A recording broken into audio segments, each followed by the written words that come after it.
بسم اللہ الرحمن الرحیم يبشرهم ربهم برحمة منه ورضوان وجنات لهم فيها نعيم مقيم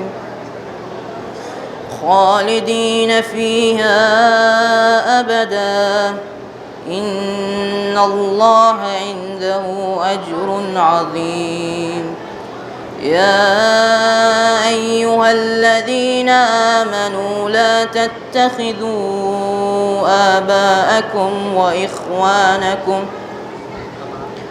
وإخوانكم أولياء إن تحبوا الكفر على الإيمان ومن يتولهم منكم فأولئك هم الظالمون قل إن كان آباؤكم وأبناؤكم وإخوانكم وأزواجكم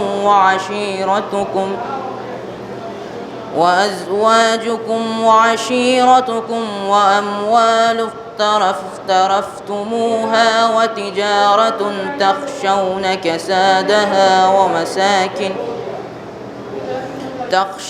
كسادها ومساكن ترضونها أحب إليكم من الله ورسوله وجهاد في سبيله فتربصوا حتى يأتي الله بأمره والله لا يهدي القوم الفاسقين لقد نصركم الله في مواطن كثيرة ويوم حنين إذ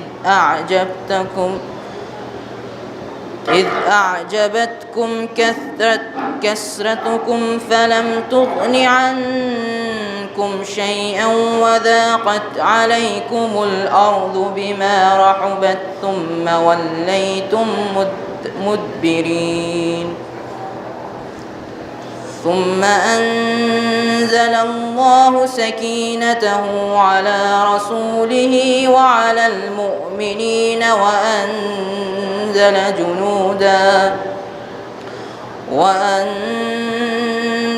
جنودا لم تروها وعذب الذين كفروا وذلك جزاء الكافرين ثم يتوب الله من بعد ذلك على من يشاء والله غفور رحيم اللہ ان کو اپنی رحمت، رضامندی اور باغات کی بشارت دیتا ہے جہاں ان کے لیے دائمی نعمتیں ہوں گی۔ وہ انہی باغات میں ہمیشہ رہیں گے کہ اللہ کے پاس عظیم ترین اجر ہے۔ ایمان والو، خبردار اپنے باپ، دادا اور بھائیوں کو اپنا دوست نہ بناؤ اگر وہ ایمان کے مقابلے میں کفر کو دوست رکھتے ہوں، اور جو شخص بھی ایسے لوگوں کو اپنا دوست بنائے گا وہ ظالموں میں شمار ہوگا۔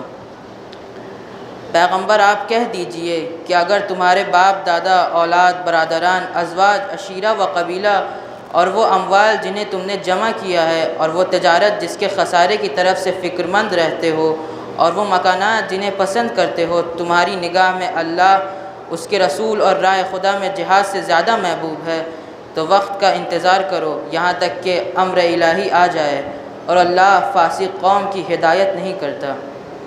بے شک اللہ نے کثیر مقامات پر تمہاری مدد کی ہے، اور حنین کے دن بھی جب تمہیں اپنی کثرت پر ناز تھا لیکن اس نے تمہیں کوئی فائدہ نہیں پہنچایا، اور تمہارے لیے زمین اپنی وسعتوں سمیت تنگ ہو گئی، اور اس کے بعد تم پیٹھ پھیر کر بھاگ نکلے۔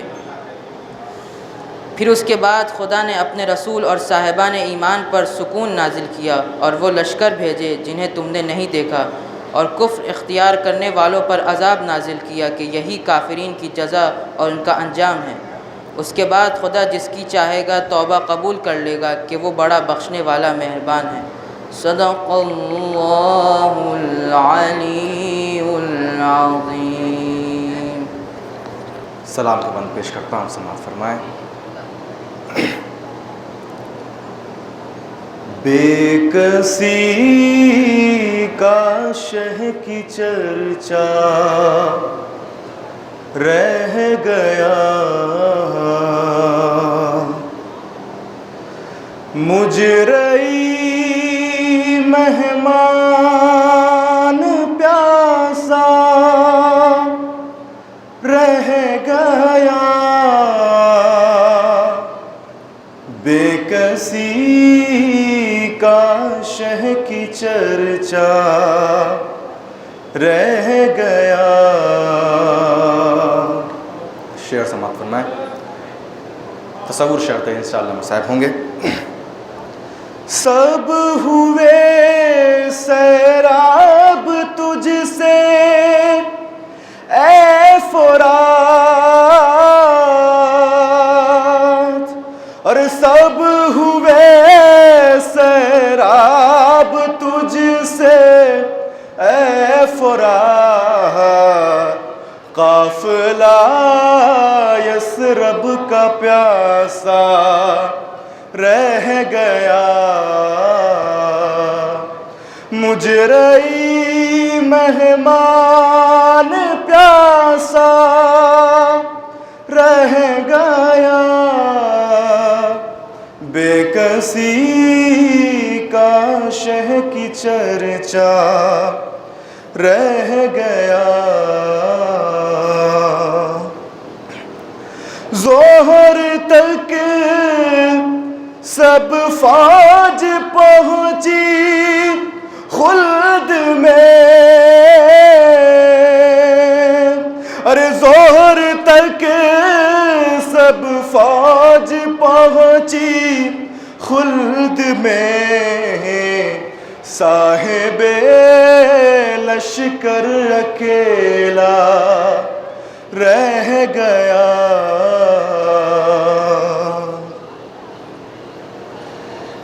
اس قدر تھا خشک حضرت کا گلا، ارے اس قدر تھا خشک حضرت کا گلا، خنجر قاتل بھی پیاسا رہ گیا،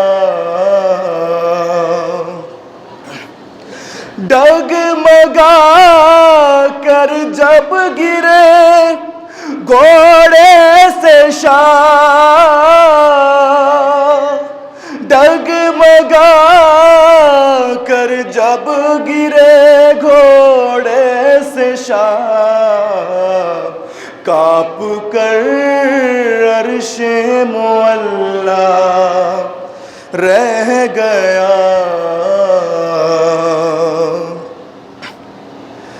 زخم کھاتے ہی جو اکبر گر پڑے،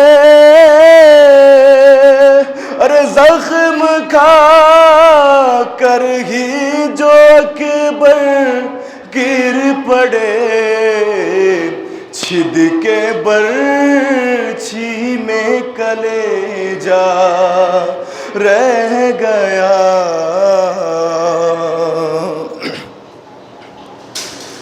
جب ہوئی بے پردہ دے رسول، جب ہوئی بے پردہ دے رسول، پھر جہاں میں کس کا پردہ رہ گیا۔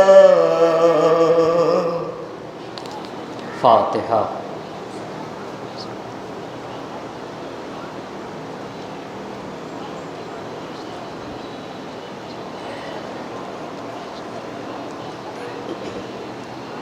لا حول ولا قوة إلا بالله العلي العظيم۔ أعوذ بالله من الشيطان اللعين الرجيم، بسم الله الرحمن الرحيم، الحمد لله رب العالمين، الصلاة والسلام على أشرف الأنبياء والمرسلين خاتم النبيين سيدنا ومولانا أبي القاسم محمد وعلى أهل بيته الطيبين الطاهرين المعصومين ولعنة الله على أعدائهم أجمعين أما بعد فقد قال الله سبحانه تبارك وتعالى في كتابه الحكيم وقوله الحق بسم الله الرحمن الرحيم التائبون العابدون الحامدون السائحون الراكعون الساجدون الآمرون بالمعروف والناهون عن المنکر. صلوات پڑھیں بر محمد. عشر مجالس کی تیسری گفتگو ہے اور عنوان گفتگو ہے کربلا گام بگام. اس عنوان پہ گفتگو کرنے کے لیے قرآن کریم کی جس آیہ مبارکہ کو سرنامہ سخن قرار دیا ہے اس میں اللہ مصلحین کے صفات کو بیان کر رہا ہے. جو لوگ سماج اور معاشرے میں بدلاؤ لاتے ہیں وہ کیسے ہوتے ہیں اور انہیں کیسا ہونا چاہیے، ان کے صفات کو بیان کرتے ہوئے قرآن کہتا ہے کہ جو بھی میدان عمل میں اتر کے سماج اور معاشرے میں اچھائیوں کو پھیلانا چاہتا ہے اور برائیوں کا خاتمہ کرنا چاہتا ہے اس کے لیے چند شرطوں کا ہونا ضروری ہے. پہلی شرط التائبون، وہ آب توبہ سے اپنے وجود کو پاک و پاکیزہ کرے، یہ پہلی شرط ہے. التائبون العابدون، اور دوسری شرط یہ ہے کہ صرف اور صرف اپنے خالق و مالک کی بارگاہ میں سر نیاز کو خم کرے اور وحدہ لا شریک کی عبادت کرے. تیسری شرط یہ ہے کہ جب مقام حمد و ثنا میں آئے تو صرف اپنے رب کی حمد و ثنا کرے. وہ مادح ہو اور حمد و ثنا اگر کرتا ہے تو اپنے خالق و مالک کی حمد و ثنا کرے. اور چوتھی بات یہ ہے کہ کائنات کے ذرے ذرے کو یہ نشانی سمجھتا ہو اور علامت سمجھتا ہو اپنے خالق و مالک تک پہنچنے کے لیے، یعنی ذرے ذرے میں اپنے خالق و مالک کو دیکھتا ہو. پانچویں شرط یہ ہے الراکعون، رکوع میں جا کر کہتا ہو سبحان ربی العظیم و بحمدہ، میرا پروردگار ہر عیب سے منزہ ہے، میرا پروردگار، میرے پروردگار میں کسی طرح کا کوئی عیب نہیں پایا جاتا. میرا خدا عظمتوں کا مالک ہے، وہ خدا عظیم ہے اور میں اس عظیم خدا کی حمد و ثنا کرتا ہوں. کوئی ذات نہیں، وہ خدا جو ہر عیب سے پاک و پاکیزہ ہے، میں اس خدا کی حمد و ثنا کرتا ہوں. ان 6 صفات پہ فائز ہونے کے بعد، تائب بننے کے بعد، عابد پروردگار بننے کے بعد، حامد الہی بننے کے بعد، ہر کائنات کے ہر ذرے میں خالق کو پہچاننے کے بعد، راکع اور ساجد بننے کے بعد، ان صفات پہ فائز ہونے کے بعد انسان میدان عمل میں اترتا ہے. الآمرون، اب وہ آئے گا سماج اور معاشرے میں امر بالمعروف کرے گا. امر بالمعروف کا مطلب یہ ہوتا ہے کہ ہر وہ کام جس سے اسلام کو فائدہ پہنچے، جس سے مسلمان کو فائدہ پہنچے، جس سے انسانیت اور بشریت کو فائدہ پہنچے، اسے معروف کہا جاتا ہے. اور ان چیزوں کا حکم دینا امر بالمعروف کہا جاتا ہے۔ اور ہر وہ کام جس سے اسلام کو نقصان پہنچ جائے، جس سے بشریت کو نقصان پہنچے، جس سے انسانیت کو نقصان پہنچے، اسے منکر کہا جاتا ہے، اور اس سے روکنے کا نام نہیں عن المنکر ہے۔ انشاءاللہ آئندہ کی گفتگو میں عرض کروں گا امر بالمعروف اور نہی عن المنکر کتنی عظیم شے کا نام ہے، لیکن یہ تو مصلحین کے صفات قرآن نے بیان کیے۔ حسین مصلح اعظم ہیں، حسین شہید انسانیت ہیں، حسین محسن انسانیت ہیں، یہ پہلی بات۔ دوسری بات، حسین محبوب خلائق ہیں، جس سے بشریت محبت کرتی ہے اسے حسین کہا جاتا ہے۔ ہر صاحب ایمان کے دل میں جو بسا ہوا ہے اسے حسین کہا جاتا ہے، جس کا ایمان سے بڑا گہرا رابطہ ہے اسے حسین کہا جاتا۔ صرف اتنا ہی نہیں، سورج بھی دو طرح کا ہوتا ہے۔ ایک سورج یہ ہے جو ہمارے سامنے طلوع کر کے غروب کر جاتا ہے، یہ سورج جب نکلتا ہے تو یہ جسم کو دکھاتا ہے، زمین کو دکھاتا ہے، دریا کو دکھاتا ہے، سمندر کو دکھاتا ہے، درخت کو دکھاتا ہے، یعنی ہر اس چیز کو یہ سورج دکھاتا ہے جس کو ہماری آنکھ دیکھ سکتی ہو۔ پر ایک سورج وہ ہے جو اس چیز کو بھی دکھاتا ہے جسے ہم اور آپ کی آنکھ نہ دیکھ سکے۔ وہ سورج روحی کیفیت کو بھی دکھاتا ہے، اور صرف روحی کیفیت کو ہی نہیں دکھاتا بلکہ وہ سورج تو حقیقت کو بدل دیتا ہے، مردے کو زندگی عطا کر دیتا ہے، بے جان کو جاندار بنا دیتا ہے، بے روح کو روحدار بنا دیتا ہے۔ وہ کوئی اور سورج نہیں، وہ کربلا کا سورج حسین شہید ہے، جسے سید الشہداء کہا جاتا ہے۔ وہ سورج خورشید حق ہے، وہ خورشید حق ہے، جب وہ طلوع کرتا ہے تو حقیقت کو بدل دیتا ہے، ماہیت کو بدل دیتا ہے، بے جان کو جاندار بنا دیتا ہے۔ اسی لیے کربلا کے سورج نے اہل بصرہ کو جب خط لکھا اور بصرہ والوں سے کہا کہ میری نصرت کے لیے آؤ، تو ایک ہستی ہے جسے کربلا کے خورشید حسین شہید نے خط لکھا ہے، اس ہستی کو یزید ابن مسعود کہا جاتا ہے۔ یزید ابن مسعود کے پاس جب حسین کا خط پہنچا ہے تو یزید ابن مسعود نے 3 قبیلے کو جمع کیا۔ پہلے قبیلے کا نام قبیلہ تمیم، دوسرے قبیلے کا نام حنظلہ، اور تیسرے قبیلے کا نام قبیلہ سعد۔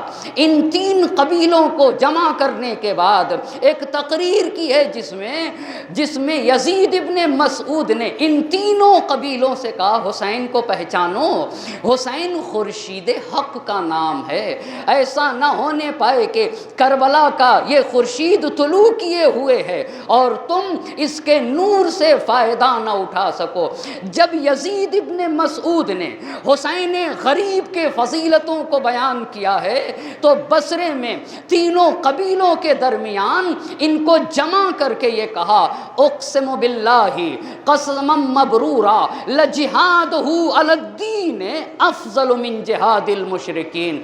خدا کی قسم، میں سچی قسم کھا کے کہتا ہوں، حسین کے ساتھ رہ کے دین خدا کی حفاظت کے لیے جہاد کرنا افضل من جہاد المشرکین، مشرکین کے خلاف لڑنے سے بہتر یہ ہے کہ حسین کے ساتھ دین خدا کی حفاظت کے لیے کھڑے ہونا چاہیے۔ کیوں؟ اب توجہ کریے گا۔ اب جب یزید ابن مسعود نے حسین کا تعارف کرایا، کیوں بشریت کو حسین کے ساتھ کھڑا ہونا چاہیے، کیوں انسانیت کو حسین کے ساتھ ہونا ہوگا، کہا حسین کے ساتھ دین خدا کے تحفظ کے لیے جہاد کرنا مشرکین کے خلاف، مشرکین کے ساتھ اور مشرکین کے خلاف لڑنے سے بہتر یہ ہے کہ حسین کے ساتھ ہو کے یزید کے خلاف جہاد کیا جائے۔ کیوں؟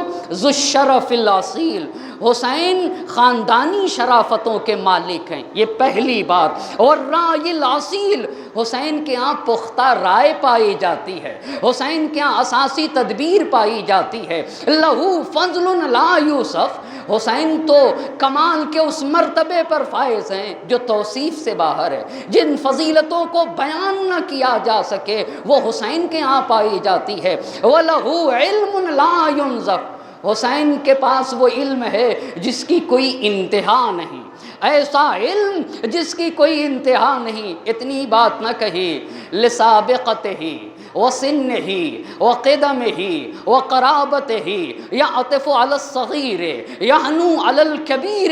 آپ توجہ تو کریں، حسین کا ماضی تابناک ہے، حسین کا سابقہ بے عیب ہے، یعنی جس کے ماضی میں، جس کا سابقہ میں کوئی عیب اور کوئی دھبا نہیں، اسے حسین کہا جاتا ہے۔ حسین سن میں بھی زیادہ ہیں، حسین رسول خدا کے قرابت دار ہیں۔ یا عطف علی الصغیر، حسین اپنے ماتحت والوں پہ الفت اور محبت سے پیش آتے ہیں۔ یحنو علی الکبیر، بزرگوں کا حسین کے ہاں بزرگوں کی نسبت احترام پایا جاتا ہے۔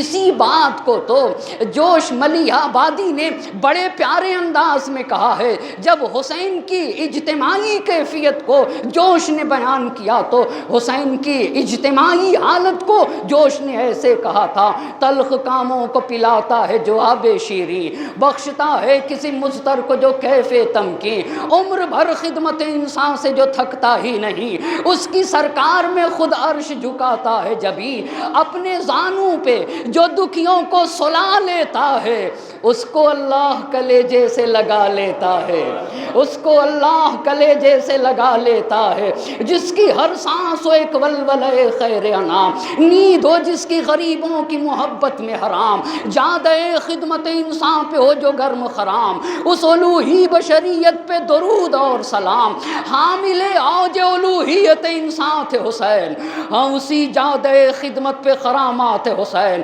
قافلے دھوپ میں جس وقت کی چکراتے تھے، ہائے کیا دل تھا انہیں چھاؤں میں لے آتے تھے، داد احسان کی ملتی تھی تو شرماتے تھے، تشنا لب دیکھ کے دشمن کو تڑپ جاتے تھے، اما دشمن کو تشنا لب دیکھ کے دشمن کو تڑپ جاتے تھے، دشتے بے آب میں کوثر کی روانی تھے حسین، کشتے انسان پہ برستا ہوا پانی تھے حسین۔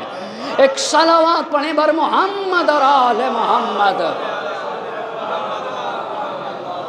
دشتے بے آب میں، دشتے بے آب میں کوثر کی روانی تھے حسین، کشتے انسان پہ برستا ہوا پانی۔ مسلمان کی بات نہیں کہی، مومن کی بات نہیں کہی، کشتے انسان پہ برستا ہوا پانی تھے حسین۔ جس نے انسانیت کو سیراب کیا ہے اسے حسین کہتے ہیں۔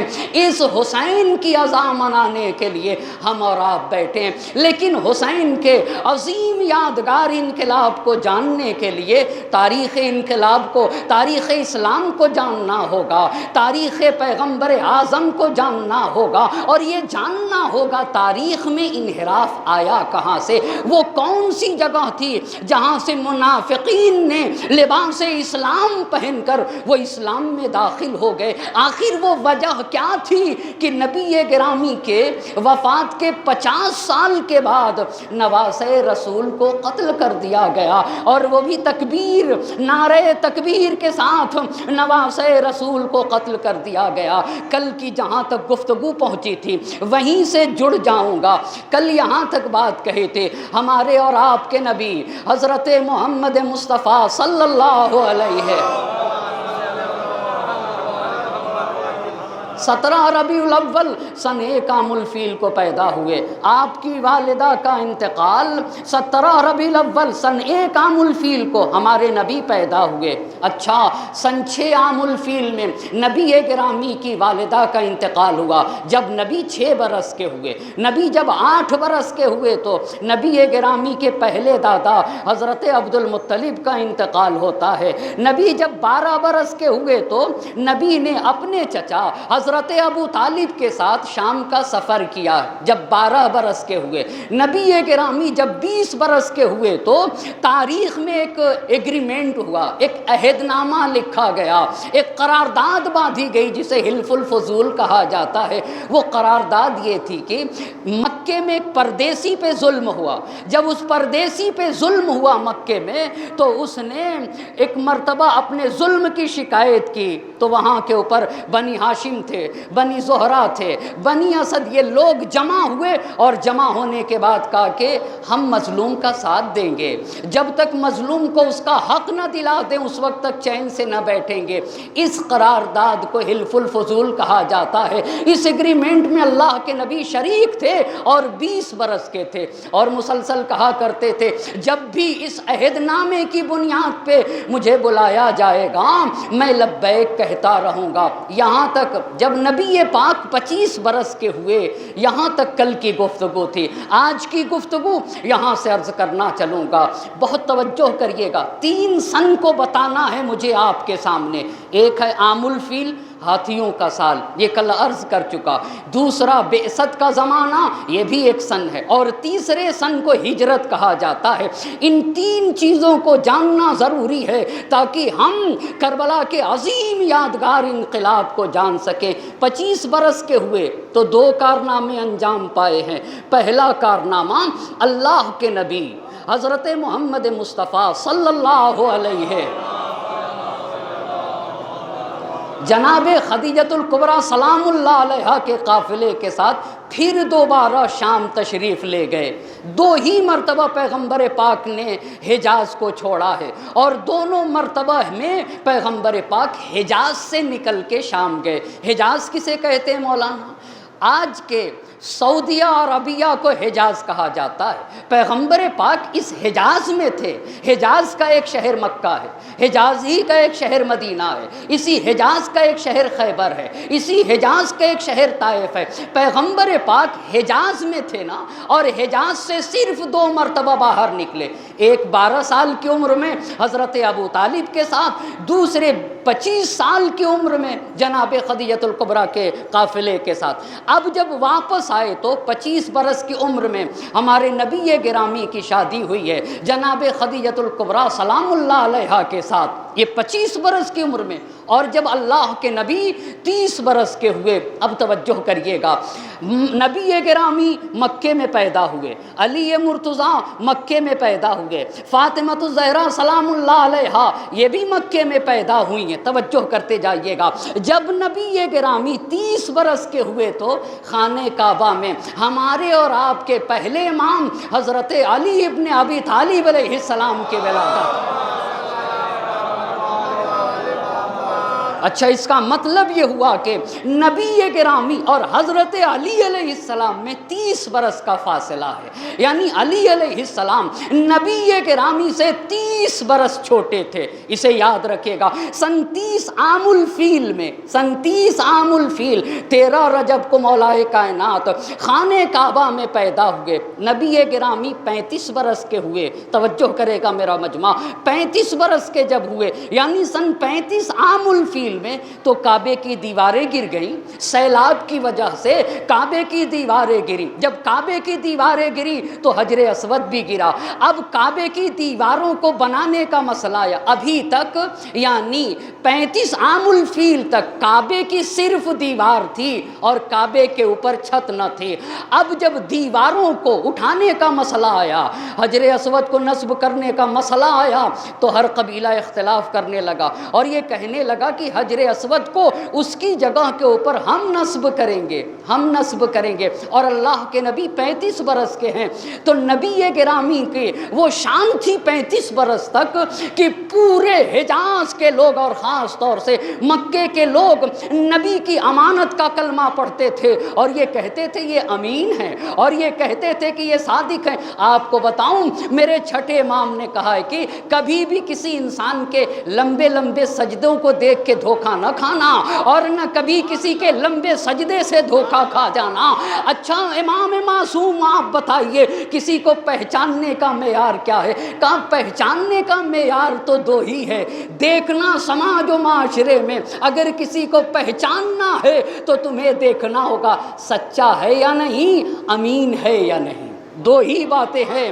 انسان کو پہچاننے کا دو ہی معیار بتایا گیا، ایک سچا ہونا اور دوسرا امانت دار ہونا۔ نبی کا یہ فرمان ہے، دیکھو امانت کو اس کے اہل تک پہنچا دیا کرو، چاہے سوئی ہی کیوں نہ ہو، چاہے دھاگا ہی کیوں نہ ہو، امانت دار بن کے جینا چاہیے۔ خدا کی قسم یہ عزائے سید الشہداء، ایک بہن نے کسی امانت داری کا ثبوت پیش کیا، کربلا سے جو امانت لی حسین کی تو آج بشریت تک یہ امانت پہنچائی ہے۔ اسی امانت دار خاتون کو زینب کبریٰ کہا جاتا ہے جس نے یزید کے تخت تاج کو کس طرح سے نابود کیا ہے۔ اسے جوش بتائیں گے، بے درد کے حسرت کو نکلتے نہیں دیکھا، بے درد کے حسرت کو نکلتے نہیں دیکھا، کاغذ کی کبھی ناؤ کو چلتے نہیں دیکھا، ظالم کو کبھی پھولتے پھلتے نہیں دیکھا، ٹھوکر ہے یہ وہ جس سے سنبھلتے نہیں دیکھا، وہ تخت ہے کس قبر میں، وہ تاج کہاں ہے، اے خاک بتا زور یزید آج کہاں ہے، اے خاک بتا، اے خاک بتا زور یزید آج کہاں ہے۔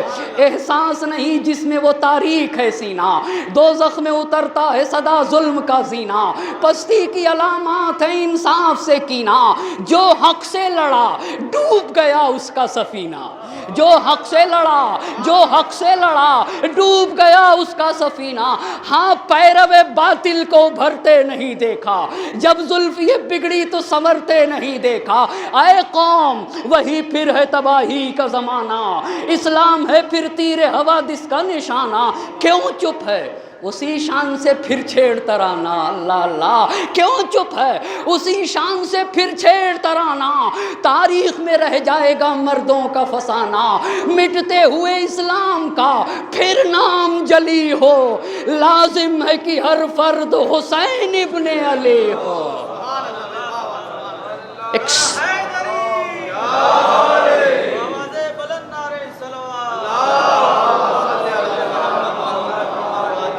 ایک اور صلوات پڑھیں بر محمد اور آل محمد۔ مٹتے ہوئے اسلام کا پھر نام جلی ہو، لازم ہے کہ ہر فرد حسین ابن علی ہو۔ 35 ہجری میں جب حجر اسود گرا اور اس کے نصب کرنے کی بات آئی تو تمام اولاد اسماعیل میں اختلاف ہونے لگا، تو ایک بوڑھے انسان نے مسجد الحرام کے ایک دروازے کی طرف اشارہ کر کے کہا کہ اس دروازے سے سب سے پہلا جو انسان آتا ہوا نظر آئے، جو وہ فیصلہ کر دے گا اس کی بات کو مان لیا جائے گا۔ مجمع کا رخ اس مسجد کے دروازے کی طرف، دیکھا کہ پیغمبر آ رہے ہیں، اور پیغمبر کی عمر مبارک کتنے برس کی ہے؟ 35 برس کی ہے۔ تو پورا مجمع کہنے لگا رضینا ھذا الامین وھذا محمد، ہم راضی ہیں، یہ تو امین ہیں، یہ تو پیغمبر پاک ہیں، میرے نبی کی امانت داری پہ میری جان قربان ہو جائے۔ خدا کی قسم جو نبی کو قتل کر رہے تھے ان کی امانتیں نبی کے پاس تھی۔ ارے بھائی تم پہلے اپنی امانتوں کو لے لیتے پھر قتل کرتے، ان کا عمل یہ بتا رہا تھا یہ نبی اتنا امانت دار ہے، اگر قتل بھی ہو جائے تب بھی ہماری امانتیں ہم تک مل جائیں گی۔ ایک صلوات پڑھیں بر محمد اور آل محمد۔ اچھا تو نبی نے فیصلہ کیسے کیا؟ آئے اور آپ دیکھیں تو میرے نبی کی شان، کہا ایک چادر لے آؤ، ایک چادر لے آؤ، چادر لایا گیا۔ اب اس چادر پہ پیغمبر پاک نے حجر اسود کو رکھا، ہر قبیلے سے کہا کہ اس چادر کا ایک ایک گوشہ پکڑ کے اسے اٹھایا جائے۔ سارے قبیلے نے چادر کا گوشہ پکڑ کے اٹھایا، اور جب اس جگہ پہ پہنچایا جہاں نصب کرنا تھا تو پیغمبر نے حجر اسود کو اٹھا کے اپنے ہاتھوں سے نصب کر کے جھگڑے کا خاتمہ کر دیا۔ اسے نبی گرامی کہا جاتا ہے نا۔ یہ وہ فضیلت تھی جس کو ہمارے اور آپ کے چوتھے امام نے دمشق کے جامع مسجد میں کہا تھا، میں اس کا بیٹا ہوں جس نے چادر میں رکھ کے حجر اسود کو اپنی جگہ کے اوپر نصب کیا۔ ایک صلوات پڑھیں گے بر محمد اور آل محمد۔ اب نبی گرامی 40 برس کے ہوئے. آپ توجہ کریں، میں ایک مرتبہ پھر سے جڑنا چاہوں گا. 17 ربیع الاول سن عام الفیل کو مکہ مکرمہ میں پیدا ہوئے. 6 برس کے ہوئے تو ماں کا انتقال، 8 برس کے ہوئے تو دادا عبد المطلب کا انتقال، 12 برس کے ہوئے تو چچا ابو طالب کے ساتھ شام کا پہلا سفر، 20 برس کے ہوئے تو حلف الفضول کا واقعہ، 25 برس کے ہوئے تو پھر دوبارہ شام کا سفر، اور پھر جب سفر سے واپس پلٹے تو جناب خدیجۃ الکبریٰ کے ساتھ شادی ہے. 30 برس کے ہوئے تو مولا کی ولادت ہے. 35 برس کے ہوئے تو حجر اسود کو نصب کیا. اب جب 40 برس کے ہو گئے، اب توجہ کریے گا، اب یہاں سے عام الفیل کا سن ختم ہونے والا ہے. مکے میں ایک پہاڑ ہے، اس پہاڑ کو جبل النور کہا جاتا ہے. اسی پہاڑ کا دوسرا نام کوہ ہرا ہے. اس پہاڑ کی بلندی پہ ایک غار ہے جو 1.5 میٹر کی غار ہے. کتنے میٹر کی غار ہے؟ 1.5 میٹر کی، جس میں ایک انسان صرف جا کے نماز پڑھ سکتا ہے، نماز پڑھ سکتا ہے. اس غار پہ پہاڑ کے، آپ کو پتا ہے غار عام طور سے زمین کے نیچے ہوتی ہے، پر غار ہرا پہاڑ کی چوٹی پہ ہے. غار ہرا پہاڑ کی چوٹی پہ، اور اتنی بلندی پہ غار ہرا ہے کہ اگر ایک انسان نیچے سے اوپر چڑھنا چاہے تو کم سے کم 1 گھنٹہ لگے گا. اسی غار ہرا، اچھا غار ہرا کا اگر کوئی کعبے سے منا کی طرف جائے 6 کلومیٹر جائے گا تو جبل النور نامی پہاڑ ملے گا، کوہ ہرا ملے گا. اس پہ ایک غار ہے. وہ جو غار ہے نا، توجہ کریے گا، وہیں کے اوپر ہمارے نبی تھے جب مبعوث برسالت ہوئے، نبی پاک کی بعثت ہوئی. اب یہیں پہ میں رک کے کچھ باتیں آپ سے کہنا چاہوں گا. نبی پاک کی بعثت ہوئی، دوسرے لفظوں میں یوں کہوں اسلام کا نزول ہوا. تیسرے لفظوں میں یوں کہوں بعثت کا مطلب یعنی قرآن اترنا شروع ہو گیا. بعثت کی اور تعریف کریے مولانا، بعثت کسے کہتے ہیں؟ 40 برس تک جس پیغام کو نبی خاموش سیرت سے بیان کر رہے تھے، اب یہ حکم ہو رہا ہے اے میرے نبی اسی پیغام کو اب زبان سے بیان کرو. توجہ کریے گا، اسی پیغام کو اب زبان سے بیان کرو. اسے کہا جاتا ہے بعثت. ایک صلوات پڑھیے گا بر محمد اور آل محمد. آپ حضرات سے گزارش ہے کہ تھوڑا سا آگے تشریف لے آئیں تاکہ پیچھے آنے والوں کو زحمت نہ ہو. مل جل کر بر عظمت محمد اور آل محمد صلوات. ایک اور صلوات کا سہارا دیں بر محمد اور آل محمد.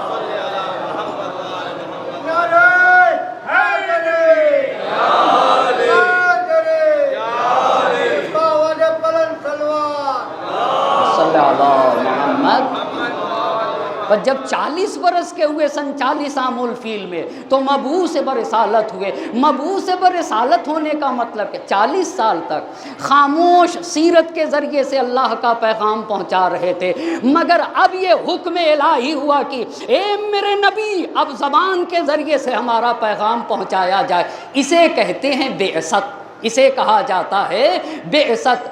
آپ کو پتہ ہے اب یہ عام الفیل کا سن ختم ہوا. عام الفیل کا سن ختم کتنے برس تک چلا؟ عام الفیل ہاتھیوں کا سال. 40 سال تک میرا مجمع توجہ کرے گا. تو میرے نبی کی بعثت کب ہوئی ہے؟ 27 رجب سن 40 عام الفیل. کتنے رجب کو؟ 27 رجب سن 40 عام الفیل کو نبی گرامی کی بعثت ہوئی ہے. توجہ کریے گا. اچھا قرآن کی سب سے پہلی آیتیں کون سی اتری ہیں؟ سورہ علق کی 5 آیتیں اتری میرے نبی کے اوپر، جس نے اتر کے یہ بتایا اے میرے نبی ہمارا پیغام اپنی زبان سے بیان کریے. وہ 5 آیتیں کیا تھی؟ اے کاش امت مسلمہ اسلام کے پہلے پیغام کو اگر سمجھ لیے ہوتی تو آج مسلمانوں کی یہ نوبت نہ آتی، اور نہ ہی مسلمانوں پہ اعتراض ہوتے اور نہ ہی اسلام پہ اعتراض ہوتا. وہ آیت کیا کہہ رہی ہے؟ بسم اللہ الرحمن الرحیم.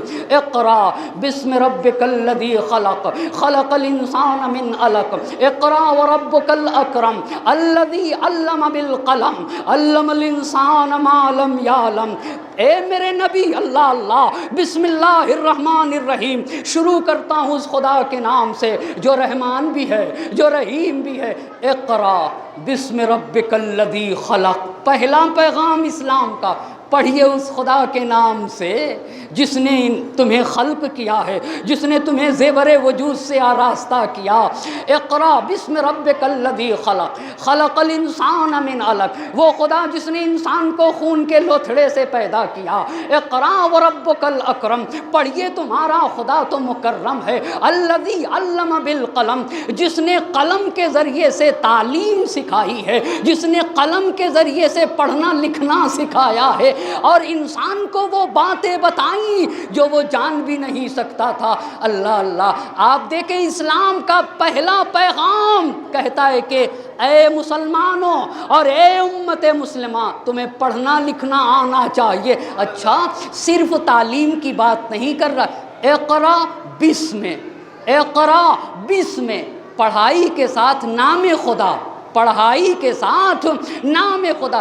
تنہا ایجوکیشن کافی نہیں، تنہا تعلیم کافی نہیں، تعلیم کے ساتھ دین کا ہونا ضروری ہے، ورنہ سماج اور معاشرے میں جو فساد ہو رہا ہے نا، پڑھے لکھے لوگ کر رہے ہیں۔ وجہ کیا ہے؟ اس کا مطلب یہ ہے کہ اگر دین نہ ہو اور صرف علم ہو تو یہ علم انسان کے لیے وبال جان بن جاتا ہے۔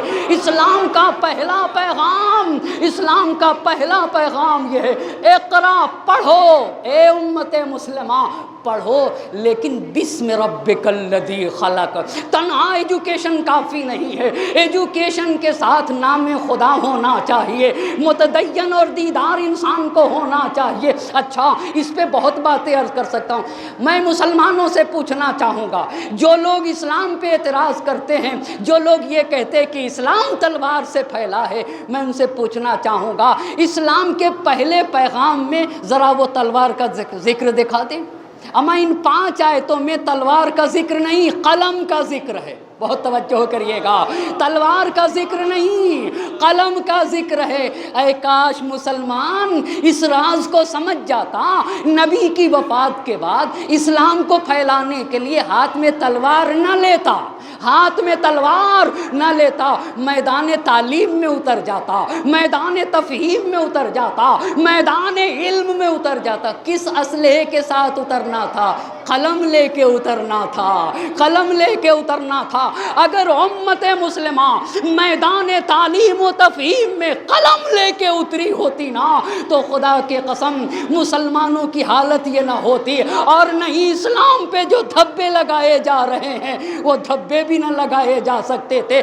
تو توجہ کریے گا، توجہ کرے گا میرا مجمع، خدا کی قسم آسمان زندگی پہ کہکشاں ہے کربلا، فرق استبداد پہ گرزے گراں ہے کربلا، حفظ ناموس بشر کی پاسباں ہے کربلا، جو بشریت کی آبرو کا تحفظ کرے اسے کربلا کہا جاتا ہے، اسے کربلا کہا جاتا ہے۔ آسمان زندگی پہ کہکشاں ہے کربلا، فرق استبداد پہ گرزے گراں ہے کربلا، یعنی ستمگر کی پیشانی پہ مستحکم گرز کو کربلا کہا جاتا ہے۔ فرق استبداد پہ گرزے گراں ہے کربلا، حفظ ناموس بشر کی پاسباں ہے کربلا، خون کے دھارے پہ بنتی داستاں ہے کربلا، خون کے دھارے پہ بنتی داستاں ہے کربلا۔ اسلام کے پیغام کو جس نے دنیا تک پہنچایا ہے نا، جس نے مٹنے سے بچایا اسے کربلا کہا جاتا ہے نا، جس نے بشریت کا تحفظ کیا ہے اسے کربلا کہا جاتا۔ تو اے کاش امت مسلمہ میدان تعلیم و تفہیم میں قلم لے کے اتر جاتے۔ اب بھی لمحے فکریہ ہے کربلا، ہر سال یہ محرم انسانیت اور بشریت کے لیے ایک پیغام ہے نا۔ اے کاش امت مسلمہ اور خاص طور سے مکتب اہل بیت کے پیروکار کو یہ پتہ چل جائے۔ میں جوش کی ان مصروں کو پڑھوں، حیف جس قوم کا سلطان ہو ایسا انسان، اللہ اللہ، آپ کے لیے حیف جس قوم کا سلطان ہو۔ اما حسین جیسا سالار ہمارے پاس ہے، وہ رہنما، وہ آقا، وہ خورشید حق کسی اور کے پاس نہیں، وہ ہمارے پاس ہے۔ حیف جس قوم کا سلطان ہو ایسا انسان، وہ رہے خستہ پریشان معطل حیران، نہ شرر بار ترنگی نہ دہکتے ارماں۔ اما تم سست کیوں؟ تم میں جذبہ کیوں نہیں پایا جاتا؟ تم میں ولولہ کیوں نہیں پایا جاتا؟ تم میں آگے بڑھنے کی للک کیوں نہیں پائی جاتی؟ ہے جس قوم کا سلطان ہو ایسا انسان، وہ رہے خستہ پریشان معطل حیران، نہ شرر بار ترنگی نہ دہکتے ارماں، جس کی آنکھیں فقط آباد ہو سینے ویراں، جرأت و ہمت و ایثار و وفا کچھ بھی نہیں، ذکر مولا پہ کرا ہوں کہ سوا کچھ بھی نہیں۔ ایک صلوات پڑھیں بر محمد اور آل محمد۔ اچھا تو پیغام بعثت کیا تھا؟ اسلام کا پہلا پیغام کیا تھا؟ توجہ کریے گا، پس پڑھو، نام خدا کے ساتھ پڑھو۔ میدان تعلیم میں قلم لے کے اترنا ہوگا، اور اسی لیے آپ کو پتہ ہے کس قوم کو زندہ قوم کہا جاتا ہے؟ وہ قوم جو در در پہ بھیک مانگے اسے زندہ قوم نہیں کہا جاتا۔ اور آپ ہرگز یہ نہ سمجھیے گا کہ بھیک فقط پیسے کی ہوتی ہے، صرف پیسے کی بھیک نہیں ہوتی۔ جس فیلڈ میں آپ کا اپنا آدمی نہیں ہے، آپ کے اگر اپنے ڈاکٹر نہیں، اپنے انجینئرز نہیں، اپنے آئی ایس نہیں، اپنے ٹیچرز نہیں، اپنے پی سی ایس نہیں، اپنے کالجز نہیں، اپنی یونیورسٹیاں نہیں، اور آپ دوسروں کے محتاج ہوتے ہیں نا، اپنے سرجنز نہیں، اللہ اللہ، اپنا اچھا رہنما نہیں، آپ دوسروں کے اگر محتاج ہوتے ہیں نا، اما کیوں ہماری آج یہ نوبت آ جائے کہ ہم ایک اسکول کے دروازے پہ جا کے کہیں کہ میری لڑکی مکنا اوڑھ کے آپ کے اسکول میں آنا چاہتی ہے، چادر اوڑھ کے آپ کے اسکول میں آنا چاہتی ہے، پلیز آپ اجازت دے دیں کہ میری لڑکی آپ کے اسکول میں پڑھ لے۔ یہ بتائیے یہ بھیک مانگنا ہے یا نہیں؟ اللہ اللہ، یہ بھیک مانگنا ہے یا نہیں عزیزان محترم؟ جبکہ صادق آل محمد نے یہ کہا، شیعتنا من لا یسأل الناس شیئا ولو مات جوعا، ہمارا چاہنے والا بھوکا مر جائے گا مگر کسی بھی میدان میں کسی کے سامنے ہاتھ نہ پھیلائے گا، کسی کے سامنے ہاتھ نہ پھیلائے گا۔ اسکول اپنا ہونا چاہیے، کالجز اپنے ہونے چاہیے، یونیورسٹیاں اپنی ہونی چاہیے، ڈاکٹرز اپنے ہونے چاہیے، آئی ایس اپنے ہونے چاہیے، مگر دیدار ڈاکٹر کی ضرورت ہے، دیدار آئی ایس کی ضرورت ہے۔ صرف امامہ لگانے والے مجھ جیسے عالم کی ضرورت نہیں، دیدار عالم کی ضرورت ہے، متقی عالم کی ضرورت ہے، دیدار ٹیچرز کی ضرورت ہے، ایسے ٹیچر کی ضرورت ہے جو صرف کرسی پہ نہ بیٹھا رہے، نہیں امت کے بچوں کو اپنی اولاد سمجھتا ہو، جس کے یہاں قومی درد پایا جاتا ہو، جس کے یہاں اجتماعی درد پایا جاتا ہو، ایسے لوگوں کی ضرورت ہے۔ یہ اسلام کا پہلا پیغام تھا۔ تو وہ پیغام کیا تھا؟ توجہ کریے گا، اللہ کے نبی حضرت محمد مصطفیٰ صلی اللہ علیہ، وہ کون سا پیغام لے کر آئے تھے؟ توجہ کرے گا میرا مجمع، یہاں سے کربلا بہت نزدیک سے سمجھ میں آئے کہ نبی کا جو پیغام تھا اللہ کا، جسے ہم اور آپ دین اسلام کہتے ہیں، نبی کا ایک ہی پیغام تھا۔ وہ یہ چاہتے تھے کہ انسانیت قادر مطلق خدا کے سامنے سر جھکائے۔ کس کے سامنے؟ قادر مطلق خدا کے سامنے سر جھکائے۔ علامہ اقبال نے بڑی پیاری بات کہی ہے، وہ ایک سجدہ جسے تو گراں سمجھتا ہے، وہ ایک سجدہ جسے تو گراں سمجھتا ہے، ہزار سجدوں سے دیتا ہے آدمی کو نجات۔ تو بڑا محترم ہے۔ علامہ اقبال نے بڑی پیاری بات کہی، کیوں ہر کے سامنے کبھی کرسی کے سامنے جھک جاتے، کبھی پوسٹ کے سامنے جھک جاتے، کبھی کسی بڑے آدمی کے سامنے جھک جاتے؟ تم بڑے محترم ہو، تمہیں صرف اور صرف خالق و مالک کی بارگاہ میں سر جھکانا ہے۔ لا تکن عبد غیرک فقد جعلک اللہ حرا، دوسروں کے غلام بن کے نہ جیا کرو، اللہ نے تمہیں حر بنایا ہے۔ خدا کی قسم، نماز کا بہت بڑا پیغام ہے، مولانا وہ پیغام بتائیے۔ نماز کہتی ہے کہ تم اتنے محترم ہو کہ تمہارا صرف اور صرف خالق و مالک کی بارگاہ میں جھکنا چاہیے، اور کسی کی بارگاہ میں نہیں جھکنا چاہیے۔ وہ ایک سجدہ جسے تو گراں سمجھتا ہے، ہزار سجدوں سے دیتا ہے آدمی کو نجات۔ در در کی ٹھوکروں سے جو نجات دے اسے سجدہ کہا جاتا ہے۔ آدم و نوح کی عظمت کا نشان ہے سجدہ، اور پے شیر خدا راحت جاں ہے سجدہ، راحت قلب رسول دو جہاں ہے سجدہ۔ سجدہ وہ جگہ ہے جہاں بندہ اپنے معبود سے قریب ہو کے قوت الہی کا حامل بن جایا کرتا ہے۔ ایک صلوات پڑھیں گے بر محمد اور آل محمد۔ تو وہ پیغام توحید کیا ہے، وہ پیغام اسلام کیا ہے، میرا مجمع بہت توجہ کرے گا۔ عزیزان محترم، بڑی عظیم فرصت ہے یہ کربلا کا عظیم یادگار انقلاب، اس میں زہرا کے لال نے اپنا خون دیا ہے، حسین نے اس عظیم پیغام کے لیے اپنی قربانی دی ہے۔ تاریخ اسلام کو سمجھنا ہوگا، کربلا کے عظیم یادگار انقلاب کو سمجھنے کے لیے۔ تو اسلام کا پہلا پیغام کیا ہے؟ صرف خدا کے سامنے سر نیاز جھکے گا، اسے توجہ کرے گا میرا مجمع۔ اور اب آہستہ سے اس بات کو کہنا چاہوں گا، غیر اللہ کی پرستش منع۔ یہ غیر اللہ کیا ہے؟ یعنی جھکے گا سر تو خدا وحدہ لا شریک کی بارگاہ میں، غیر اللہ کی عبادت نہیں ہوگی۔ غیر اللہ صرف چاند نہیں، صرف سورج نہیں، صرف دریا نہیں، صرف درخت نہیں، کچھ انسان بھی ایسے ہیں، توجہ کریے گا۔ مگر فرعون نہیں کہتا تھا میں تمہارا رب اعلیٰ ہوں، فرعون بھی تو کہتا تھا، یزید بھی تو یہی کہتا تھا میرے سامنے سر کو جھکایا جائے، مجھے امیر المومنین تسلیم کیا جائے، مجھے حاکم تسلیم کیا جائے۔ بہت توجہ کریے گا، خالق قادر و مالک خدا کی بارگاہ میں سر جھکے گا، غیر اللہ کے سامنے سر نہیں جھکنا چاہیے۔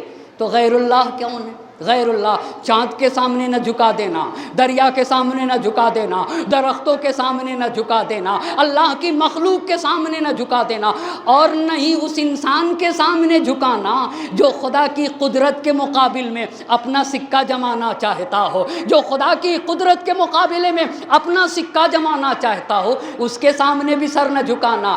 جو بشریت کو اپنے سامنے سرنگوں کرنا چاہتا ہو، اس کے سامنے بھی سر نہ جھکانا۔ میں اگر جوش کے ان اشعار کو پڑھوں تو بات واضح کر سکوں گا۔ کربلا ایک تزلزل ہے محیط دورہ، اما جو روحوں میں انقلاب لے آئے اسے کربلا کہا جاتا ہے نا، جو انسان کو کمال و بلندی عطا کرے اسے کربلا کہا جاتا ہے۔ کربلا ایک تزلزل ہے محیط دورہ، کربلا خرمن سرمائے پہ ہے بر کے تپاں، جو مالداری کو اپنی ٹھوکروں سے روت دے اسے کربلا کہا جاتا ہے۔ اچھا، ان اشعار کو روک کے ان اشعار کو پڑھنا چاہوں گا۔ کربلا اب بھی حکومت کو نگل سکتی ہے، کربلا تخت کو تلووں سے مسل سکتی ہے، کربلا خار تو کیا آگ پہ چل سکتی ہے، کربلا وقت کے دھارے کو بدل سکتی ہے، کربلا قلعہ فولاد ہے جراروں کا، کربلا نام ہے چلتی ہوئی تلواروں کا، کربلا نام ہے چلتی ہوئی تلواروں کا، کربلا ایک تزلزل ہے محیط دوران، کربلا خرمن سرمائے پہ ہے بر کے تپاں، کربلا طبل پہ ہے ضربت آواز اذاں، باطل کے خلاف اعلان حق کو کربلا کہا جاتا ہے۔ کربلا جرت انکار ہے پیشے سلطان، جو ظالموں کے خلاف اٹھنا سکھائے اسے کربلا کہا جاتا ہے، جو ستمگروں کے خلاف بولنا سکھا دے اسے کربلا کہا جاتا ہے۔ فکر حق سوز یہاں کاش نہیں کر سکتی، کربلا تاج کو برداشت نہیں کر سکتی۔ ایک صلوات پڑھیں بار محمد اور آل محمد۔ ایک اور مل جل کر بر عظمت محمد اور آل محمد صلوات۔ یہ تھا اسلام کا پہلا پیغام، صرف خدا واحد اور قادر مطلق خدا کی بارگاہ میں سر جبین خم ہوگا۔ وہ ایک سجدہ جسے تو گراں سمجھتا ہے، ہزار سجدوں سے دیتا ہے آدمی کو نجات، ہزاروں سر ہیں نمازیں جنہیں بچاتی ہیں، نماز انسان کو غلامی سے بچاتی ہے، ہزاروں سر ہیں نمازیں جنہیں بچاتی ہیں، نماز کو جو بچا لے وہ سر حسین کا ہے، نماز کو جو بچا لے وہ سر حسین کا ہے۔ یہ اسلام کا پہلا پیغام، خدا کے ہو جاؤ، خدا سے جڑ جاؤ، عبودیت و بندگی کے مقام میں قدم رکھ دو۔ اما اگر کوئی خدا سے جڑ جائے گا کیا اس سے بڑی بھی کوئی طاقت ہے؟ اسی بات کو تو حسین نے کہا تھا، اس نے پایا کیا جس نے تجھے کھو دیا؟ اللہ اللہ، اے میرے اللہ، اس نے پایا کیا جس نے تجھے کھو دیا، اور اس نے کھویا کیا جس نے تجھے پا لیا۔ ایک صلوات پڑھیں گے بر محمد اور آل محمد۔ اسے کہا جاتا ہے بعثت۔ صرف خدا کی عبادت ہوگی، غیر اللہ چاہے وہ دریا ہوں، درخت ہوں، سورج ہوں، ستاروں، ان کی عبادت نہیں ہوگی، اور نہ ہی سلطانوں کے سامنے سر جھکے گا، نہ ہی حکمرانوں کے سامنے سر جھکے گا، سر تو صرف اور صرف خالق و مالک کی بارگاہ میں جھکے گا۔ اسے کہا جاتا ہے بعثت، اسے کہا جاتا ہے بعثت۔ بعثت کا ایک مرتبہ اور میں معنی بیان کرنا چاہوں گا، اور معنی بیان کرنا چاہوں گا۔ بعثت کا مطلب یہ ہوتا ہے کہ جو پیغام 40 سال تک خاموش سیرت کے ذریعے سے بیان ہوا، اب اس پیغام کو کس کے ذریعے سے بیان کیا جائے گا؟ اپنی زبان کے ذریعے سے۔ اور وہ پیغام کیا تھا؟ صرف اور صرف قادر مطلق کی خدا، قادر مطلق خدا کی بارگاہ میں سر جھکے گا، اور باقی غیر اللہ کی پرستش قابل قبول نہیں۔ ایک صلوات پڑھیں گے بر محمد اور آل محمد۔ اب میں اپنے مجمع کے لیے اور اپنے لیے ایک اور بات کو عرض کرنا چاہوں گا۔ اس 40 سال کو پھر ایک مرتبہ آپ کے اذہان عالیہ تک پہنچانا چاہوں گا۔ سن کام الفیل میں 17 ربیع الاول کو ہمارے نبی پیدا ہوئے۔ 6 سال کے ہوئے تو ماں کا انتقال ہوا، 8 سال کے ہوئے تو دادا عبد المطلب کا انتقال ہوا، 12 سال کے ہوئے تو چچا ابو طالب کے ساتھ شام کا پہلا سفر ہوا، 20 سال کے ہوئے تو واقع حلف الفضول، 25 سال کے ہوئے تو شام کا دوسرا سفر جناب خدیجہ الکبریٰ کے قافلے کے ساتھ، اور سفر کے بعد 25 سال کی عمر میں آپ کی شادی ہوئی۔ 30 برس کے ہوئے تو مولا کی ولادت خانہ کعبہ میں، 35 برس کے ہوئے تو حجر اسود کو نصب کیا، 40 برس کے ہوئے تو مبعوث برسالت ہوئے، یعنی اسلام اترا ہے۔ مبعوث برسالت ہوئے یعنی اسلام اترا، یعنی قرآن اترا، یعنی یہ بات آئی کہ اب آپ دین اسلام کو اپنی زبان سے پہنچا دیجئے۔ 27 رجب سن 40 عام الفیل کو مبعوث برسالت ہوئے۔ یہ 40 سال کا زمانہ ختم ہو گیا، اس کو کہتے عام الفیل۔ عام الفیل کتنے برس تک رہا ہے؟ 40 برس تک۔ اب یہاں سے بعثت کا زمانہ شروع ہوگا۔ بعثت کے پہلے سال، بعثت کے دوسرے سال، بعثت کے تیسرے سال۔ ایک اور بات آپ کو بتا دوں، 27 رجب کو نبی گرامی مبعوث برسالت ہوئے۔ دین اسلام میں جو سب سے پہلا حکم آیا ہے اسے نماز کہتے ہیں۔ بعثت کے دوسرے دن مسلمانوں پہ نماز واجب ہو گئی، یعنی اگر 27 رجب سن 40 عام الفیل میں اللہ کے نبی مبعوث برسالت ہوئے تو 28 رجب کو دین کا جو پہلا حکم آیا ہے اسے نماز کہا جاتا ہے۔ مسلمانوں پہ نماز مکے میں واجب ہوئی ہے۔ کہاں پہ واجب ہوئی ہے؟ مکے میں۔ قرآن کی پہلی 5 آیتیں کہیں اور نہیں اتری ہیں، مکہ مکرمہ میں۔ اب آپ میرے ساتھ رہیے گا، میرے ساتھ رہیے گا۔ اب بعثت کا سال شروع ہوا۔ کس کا سال شروع ہو جاتا ہے؟ بعثت کا۔ ابھی نبی مکے میں ہیں، بعثت کا پہلا سال، بعثت کا دوسرا سال، بعثت کا تیسرا سال۔ 3 سال تک اسلام کی تبلیغ سری طور پہ ہوئی۔ سری طور کا مطلب کیا ہے؟ چھپ چھپ کے ہوتے تھے، مخفی طور پہ ہوتے تھے، پوشیدہ طور پہ ہوتے تھے۔ صحرا اور بیابان میں اسلام کا پیغام سنایا جاتا تھا، کسی کے گھر میں اسلام کا پیغام سنایا جاتا تھا۔ کتنے سال تک؟ کتنے سال تک؟ 3 سال تک۔ 3 سال تک۔ ان 3 سال کی مدت میں 50 لوگ، تقریباً 50 لوگ مسلمان ہوئے۔ کتنے لوگ مسلمان ہوئے؟ 50 لوگ مسلمان ہوئے، جس میں سے زید بن حارثہ بھی ہیں۔ قرآن مجید میں بہت توجہ کرے گا میرا مجمع، کبھی میں عرض کروں گا، قرآن مجید میں صرف ایک صحابی ہیں جن کا تذکرہ ہوا ہے نام کے ساتھ۔ وہ کون ہیں؟ وہ کون ہیں؟ ایک صلوات پڑھیں بر محمد اور آل محمد۔ ایک اور جاگتی ہوئی صلوات پڑھ دیں۔ نبی گرامی کے صرف ایک صحابی ہیں جن کا تذکرہ ہے، ان صحابی کو زید بن حارثہ کہا جاتا ہے۔ جناب زید کا تذکرہ ہے، جنہیں پیغمبر نے اپنا بیٹا بتایا ہے، کہا زید میرے بیٹے ہیں۔ کبھی زید کی داستان عرض کروں گا، وہاں بتا سکوں گا کہ زید کیسے پیغمبر کے بیٹے۔ اتنی بات ہوئی۔ بس اسلام کی تبلیغ سری طور پر کتنے سال تک ہوتی رہی؟ 3 برس تک مخفی طور پہ۔ اس کے بعد بعثت کے 4تھے سال، آپ یہ بتائیے بعثت کے 4تھے سال مولا کی عمر مبارک کتنی ہے؟ نہیں، بعثت سے 10 سال پہلے پیدا ہوئے۔ 37 عام الفیل میں پیدا ہوئے، 10 سال کے بعد بعثت، 3 سال، یہ 14واں سال۔ 14واں سال امیر المومنین کا۔ اب بعثت کے 3 سال کے بعد واقعہ ذوالعشیرہ، کیا ہے واقعہ ذوالعشیرہ؟ توجہ کریے گا، اسلام کی جو تبلیغ ہوئی اس کے 3 مرحلے۔ پہلا، ہمارے پاس بولتے ہیں ایک ہے گھر، ایک ہے گھرانہ، اور تیسری چیز ہے عوام۔ گھر، گھرانہ، عوام۔ بھائی گھر الگ چیز ہے، گھرانہ الگ چیز ہے۔ مولانا آپ بتائیے گھر کس کو کہتے ہیں؟ بیوی، شوہر، بیٹے، اس کو گھر کہتے ہیں۔ کیا اسے کہا جاتا ہے گھر؟ کس کو گھر کہا جاتا ہے؟ گھر میں اتنے ہی شامل ہوتے ہیں، کتنے شامل ہوتے ہیں گھر میں؟ ہاں، بیوی، شوہر اور بچے۔ رسول خدا کے ساتھ مولا رہتے تھے، 3-4 برس کے تھے تبھی سے رسول پاک کے گھر میں رہتے تھے، اور زید بن حارثہ بھی رہتے تھے۔ تو سب سے پہلے تبلیغ گھر، سب سے پہلے پیغمبر پاک کی جس نے تصدیق کی مردوں میں وہ علی مرتضیٰ، عورتوں میں جس نے سب سے پہلے تصدیق کی پیغمبر پاک کے دین کی وہ خدیجۃ الکبریٰ ہے، اور اس کے بعد زید بن حارثہ۔ یہ ہوا گھر کا مسئلہ۔ گھر کے بعد گھرانے کی نوبت آتی ہے۔ گھرانہ کس کو کہتے ہیں؟ خاندان کو گھرانہ کہا جاتا ہے۔ خاندان کو کیا کہا جاتا ہے؟ گھرانہ کہا جاتا ہے۔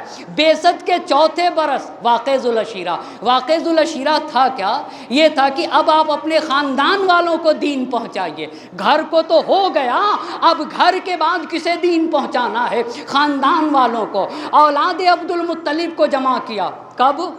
کب جمع کیا اولاد عبد المطلب کو؟ بعثت کے 4تھے سال اولاد عبد المطلب کو جمع کیا۔ ساری اولاد عبد المطلب جمع ہو گئے، پیغمبر کھڑے ہوئے، اچھا توحید کا پیغام سنایا، اپنی رسالت کا اعلان کیا، اور پھر پوچھا نبی پاک نے، بہت توجہ کریے گا، بڑے بوڑھے لوگ اس میں موجود تھے اور بڑے لوگ موجود تھے، مگر خدا کی قسم شجاعت صرف میدان جنگ میں لڑنے کا نام نہیں ہے۔ یعنی شجاعت صرف میدان جنگ میں لڑنے کا بات، لڑنے کی جگہ کو اور لڑنے ہی کو شجاعت نہیں کہا جاتا، بلکہ میدان زندگی میں حق بات کو قبول کر لینا یہ میدان جنگ میں لڑنے سے زیادہ سخت ہے۔ بہت توجہ کریے گا بھائی صاحب، توجہ کرنا، حق بات کو قبول کر لینا یہ بہت بڑے شجاعت کی چاہیے اس کے لیے، اور بہت زیادہ شجاعت کی ضرورت ہے۔ پیغمبر نے پیغام توحید سنایا، پیغام توحید کے ساتھ اعلان رسالت کیا۔ اعلان رسالت کے بعد اللہ کے نبی نے مجمع سے پوچھا کہ یہ بتاؤ اس اسلام کے پھیلانے میں کون میری مدد کرے گا؟ اس وعدے کے ساتھ جو میری مدد کرے گا وہ میرا بھائی ہوگا، وہ میرا وزیر ہوگا، وہ میرا جانشین ہوگا۔ خدا کے قسم نہج البلاغہ میں میرے مولا نے ایک جملہ کہا، قدر الرجل علی قدر ہمت۔ کیسے میں پہچانوں کہ ایک انسان کی قدر و منزلت کیا؟ کہا قدر و منزلت کو پہچاننے کے لیے اس کی ہمت کو دیکھنا ہوگا۔ توجہ، ہر انسان پہاڑ پہ نہیں چڑھ سکتا۔ کیوں؟ ایک صلوات پڑھیں بر محمد اور آل محمد۔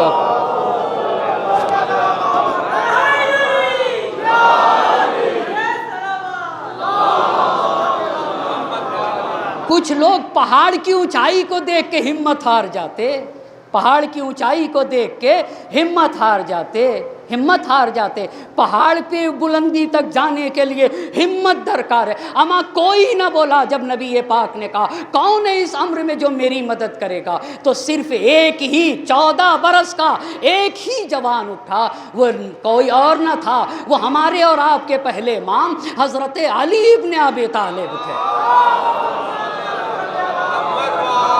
اور کہا اللہ کے نبی اس امر میں میں آپ کی مدد فرماؤں گا۔ اسے کہتے ہیں واقعہ ذوالعشیرہ۔ اب جب پہلی تبلیغ گھر میں، اس کے بعد واقعہ ذوالعشیرہ اور بعثت کے 4تھے برس اب یہ حکم آیا کہ اب آپ مجمع عام میں اسلام کی تبلیغ کریے۔ پس پہلی تبلیغ سری طور پہ کتنے برس تک؟ 3 برس تک۔ اس کے بعد واقعہ ذوالعشیرہ۔ کب ہوا واقعہ ذوالعشیرہ؟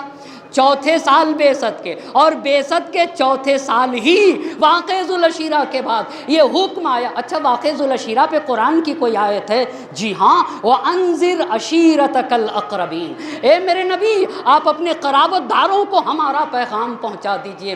ایک بات رک کے میں اپنے مجمع سے کہوں، آپ سے بھی کہنا چاہوں گا، میں آپ سے ایک سوال کروں اور اپنی اگلی بات کو بڑھا دوں گا۔ یہ بتائیے کامیاب مجلس کسے کہتے ہیں؟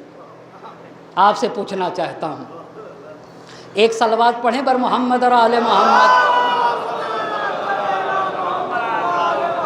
میں آپ سے پوچھنا چاہتا ہوں کامیاب مجلس، اتنا تو پوچھ سکتا ہوں نا، مجلسیں دو طرح کی ہوتی ہیں، مجلسیں دو طرح کی ہوتی ہے۔ ایک مجلس وہ ہے جب پڑھنے والا خطیب پڑھتا ہے تو داد و تحسین کے نعرے بلند ہوتے ہیں، ہونے بھی چاہیے، نعرے لگنے بھی چاہیے، پر جب مجمع اٹھتا ہے تو اپنے گھر جب جانے لگتا ہے تو خالی ہاتھ گھر چلا جاتا ہے۔ اپنے گھر یعنی فرش عزا کی ساری باتیں اسی فرش عزا پہ چھوڑ کے خالی ہاتھ گھر چلا جاتا ہے، خالی ہاتھ۔ مگر ایک مجلس وہ ہوتی ہے بڑے اطمینان سے مجمع سنتا ہے، بڑے سکون سے مجمع سنتا ہے، بڑی دلچسپی سے مجمع سنتا ہے، اور جب مجلس سے گھر جاتا ہے اپنی فیملی کے ساتھ دسترخوان پہ بیٹھتا ہے تو فرش عزا کی بات دسترخوان پہ چھڑ جاتی ہے۔ بہت توجہ کرے گا میرا مجمع، فرش عزا کی بات دسترخوان پہ چھڑ جاتی ہے۔ جب فرش عزا کی بات دسترخوان پہ چھڑ جائے، بلکہ یوں کہوں جب عزا خانے کی بات گھر تک پہنچ جائے تو سمجھ لینا مجلس کامیاب ہے۔ ایک صلوات پڑھیں بر محمد اور آل محمد۔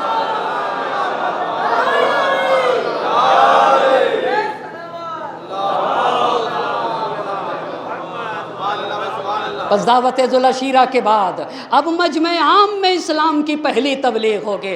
اللہ کے نبی نے کہا فَاصْدَعْ بِمَا تُؤْمَرُ، اے میرے نبی، اللہ کے نبی کو حکم ہے فَاصْدَعْ بِمَا تُؤْمَرُ، اب آپ مجمع عام میں اسلام کی تبلیغ، اسی کو عرض کروں گا۔ مختصر سا ایک خطبہ دیا ہے میرے نبی نے، جلدی جلدی بات کو عرض کرتا ہوں۔ اس کی وجہ یہ ہے، چاہتا ہوں کہ ان عشر مجالس میں اپنے سامعین تک زیادہ سے زیادہ باتوں کو عرض کر سکوں، اور میں اپنے سامعین سے عرض کروں گا یہ باتیں کہ بالکل ایک سوال یہ ہے بلکہ میں اس مثال کو یہاں دوں اور پھر اپنی بات کہہ دوں گا۔ یہ بتائیے اگر آپ کہیں جائیں اور کوئی بچہ آپ سے ملے تو اس بچے سے پوچھئے کہ بیٹا کس کلاس میں پڑھتے ہو؟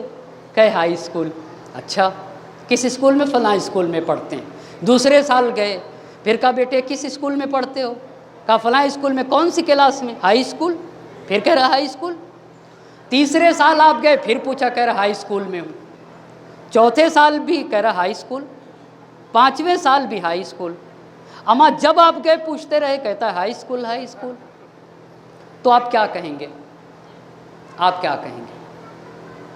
آپ یہی تو کہیں گے یا پڑھتا نہیں ہے یا پڑھایا نہیں جاتا ہے، تیسری صورت نہیں، یا یہ پڑھتا نہیں ہے یا پڑھایا نہیں جاتا ہے۔ یہ بتائیے ہم سے کوئی زیادہ ہے باتوں کو سننے والا ہے ہم اور آپ سے؟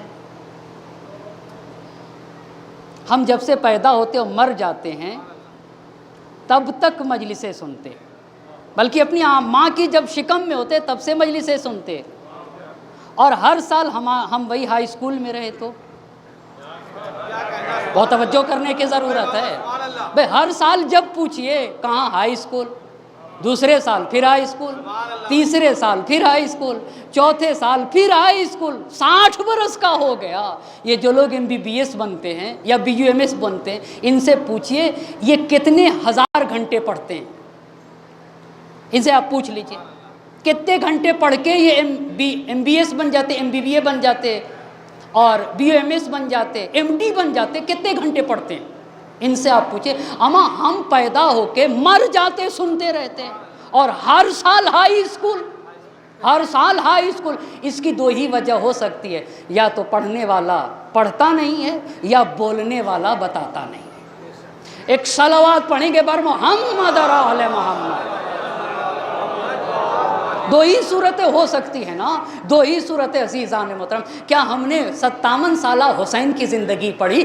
اس عشرے کا بنیادی مقصد یہ ہے کہ حسین 57 سال کے تھے، آپ حسین کو 57 سالہ حسین کو پڑھیے مولانا، پڑھیے، تاکہ حسین کے کارنامے کو صحیح طریقے سے سمجھا جا سکے۔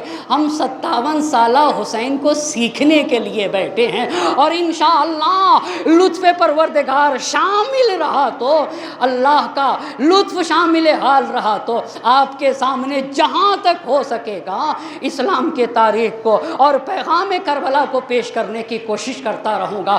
ایک صلوات کا سہارا دے بر محمد اور آل محمد۔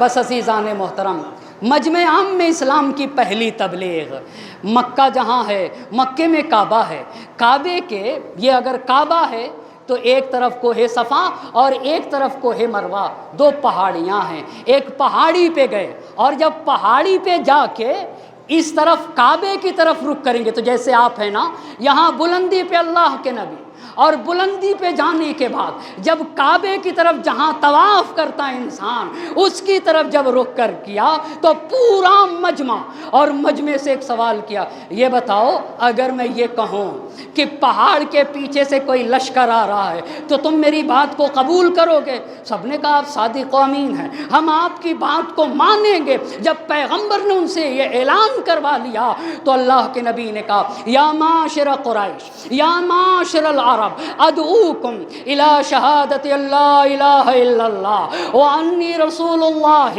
وآمرکم بخلع الانداد والاصنام۔ اللہ اللہ، اے معاشر قریش، اے معاشر عرب، اے عرب اور اے امت مسلمہ، میں تمہیں خدا کا پیغام دیتا ہوں، ایک خدا کی عبادت کرو۔ 364 اور 365 خداؤں کے ماننے والے ایک خدا کو بڑھا سکتے تھے، بات بڑھانے کی نہیں تھی، بات تھی کہ سارے باطل خداؤں کا انکار کیا جائے اور ایک خدا کی عبادت کی جائے۔ بس یہیں سے نفرتیں پھیل گئیں۔ علامہ اقبال نے بڑی پیاری بات کہی، تیغ لا چو عزمیاں بیروں کشید، تیغ لا چو عزمیاں بیروں کشید۔ دو ہی بات ہے، لا الہ الا اللہ، لا الہ، پہلے سارے باطل خداؤں کا انکار، اور باطل خداؤں کے انکار کے بعد خدائے وحدہ لا شریک کے، خدائے وحدہ لا شریک کی بارگاہ میں سر نیاز کو خم کیا جائے۔ توجہ کریے گا، ایک سوال تھا جو کربلا اور حسین اور یزید کے درمیان جو گفتگو تھی وہ یہی تھی۔ توجہ کرے گا میرا مجمع، بات یہ ہے کہ طاقت حق ہے یا حق طاقت ہے؟ بہت توجہ کرے گا میرا مجمع، بھائی طاقت سب کچھ نہیں، حق اور حقانیت سب کچھ ہے، اور حق اور حقانیت ہی میں طاقت ہے۔ بہت توجہ کریے گا، اسی لیے حسین نے سب سے پہلے کہا کہ جتنے بھی باطل خدا ہے سب کا انکار ہونا چاہیے، ایک خدا سے جڑے رہنا چاہیے، اور یہی حقیقی طاقت ہے۔ تیغ لا چو عزمیاں بیروں کشید، لا الہ کی طاقت سے سارے باطل خداؤں کو نابود کر دیا، اور پھر نابود کرنے کے بعد نقش اللہ بر صحرا نویشت، سطر عنوان نجات ماں نویشت۔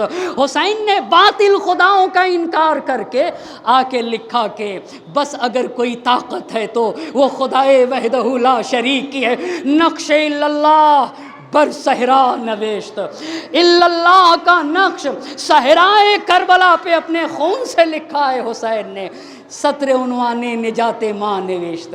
ہماری نجات کا ایک ہی راستہ ہے، اور وہ راستہ یہ ہے کہ واحد خدا سے منسلک ہو جاؤ۔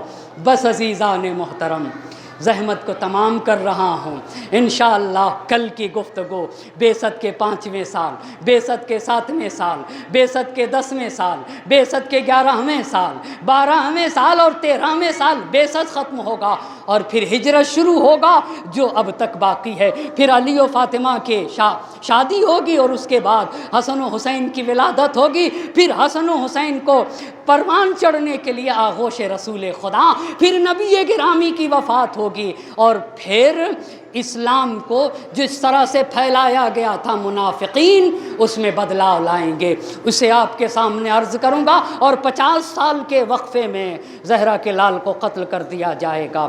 عزیزان محترم، زحمت کو تمام کر رہا ہوں۔ حسین مدینے سے نکلے تھے، مگر حسین تنہا نہ نکلے۔ حسین کے ساتھ ایک حسین کی بہن ہے جسے زینب کبریٰ کہا جاتا ہے، جو کہتی تھی کہ میں اپنے ماں جائے کو تنہا نہ چھوڑوں گی۔ آئی اسی لیے تھی تاکہ اپنے ماں جائے کو بچا لے، اپنے بھیا حسین کو بچا لے۔ خدا کی قسم، جب حسین کا قافلہ کربلا میں پہنچا تو میرے امام نے مرثیہ پڑھا کربلا میں پہنچ کے۔ شیخ عباس قمی رحمۃ اللہ علیہ نے لکھا ہے کہ حسین سرزمین کربلا پہ جھک گئے، جھکنے کے بعد خاک کربلا اٹھا لے۔ خاک کربلا اٹھانے کے بعد جب خاک کربلا کو سونگھا تو کیا دیکھا کہ خاک کربلا سے خون حسین کی خوشبو آ رہی ہے۔ تو ایک مرتبہ حسین نے کہا، بِهَٰذِهِ التُّرْبَةِ وَعَدَنِي جَدِّي، یہی وہ زمین ہے جس کا میرے نانا نے مجھ سے وعدہ کیا تھا۔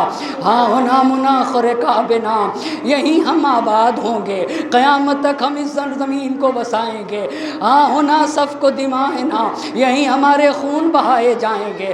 ہاں ہونا قتل و رجالنا، ہمارے مردوں کو قتل کیا جائے گا۔ ہاں ہونا ذبح و اطفالنا، یہیں ہمارے بچوں کو ذبح کر دیا جائے گا۔ ہاں ہونا محشرنا و منشرنا، محشر میں قیامت کے دن ہم یہیں سے اٹھائے جائیں گے۔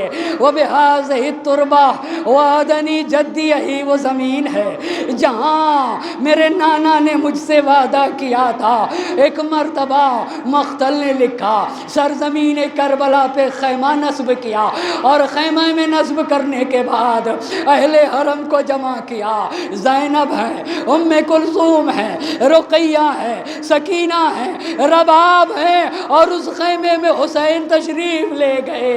مختل کے الفاظ ہیں، حسرت بھری نگاہوں سے زینب کو دیکھ رہے تھے، ام کلثوم کو دیکھ رہے تھے، سکینہ کو دیکھ رہے تھے، رقیہ کو دیکھ رہے تھے، رباب کو دیکھ رہے تھے۔ حسین آپ اہل حرم کو حسرت سے کیوں دیکھ رہے تھے؟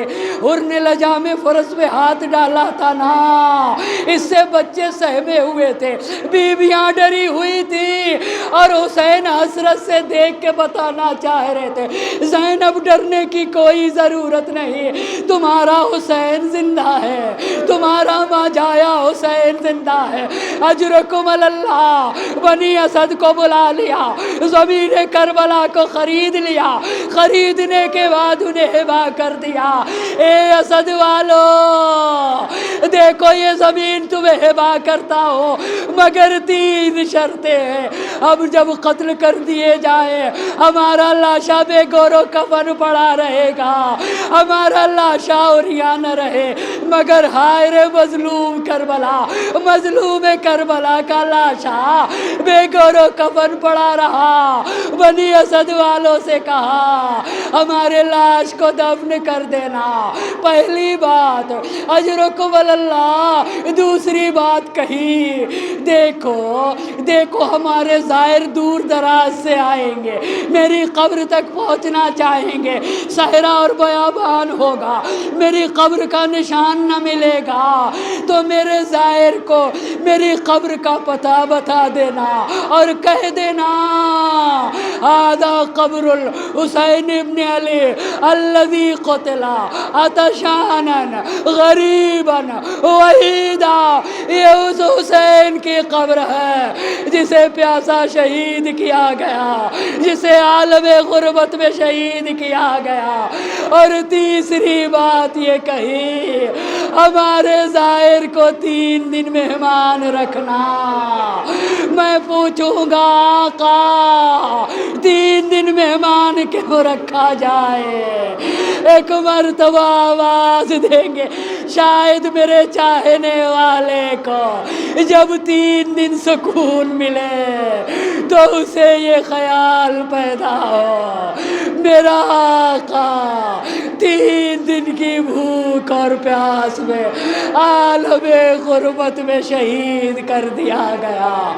بنی اسد کی عورتوں سے یہ کہہ دیا اگر تمہارے مرد آنے میں کوتاہی کرے تو تم اپنے مردوں کو غیرت دلا دینا، اور اگر نہ آئے عورتیں نہ آئے تو بچوں سے کہہ دیا کھیلتے کھیلتے سرزمین کربلا پہ چلی آنا، اور خاک کربلا ہمارے لاشوں پہ ڈال دینا۔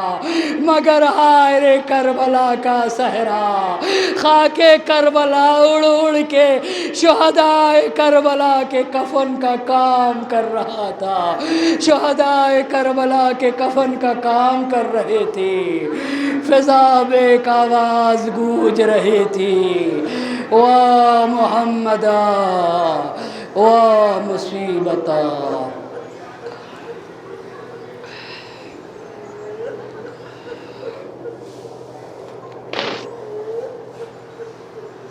وسيعلم الذين ظلموا أي منقلب ينقلبون إنا لله وإنا إليه راجعون۔